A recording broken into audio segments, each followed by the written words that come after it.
Let's learn how to use the zoom tool in Seesaw. Sometimes you get an assignment like this that's a little bit too small to work with. So we go here to this zoom tool, looks like a magnifying glass with a plus. When we click it, we have a few options here. I'll hit that plus sign a few times to make it as big as I need it. Now here's the challenge. I need to reposition the page to see all the problems. I can't drag it over here, nothing happens. Here's the secret.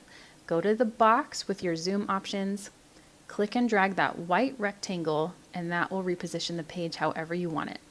So then I can go in, I can draw and write, I can make a diagram if I want to. With my drawing, I have enough space to do it and not be too cramped. And then if I want to see the whole thing again, I can zoom out with the minus sign and it preserves all my writing in just the size that I needed it.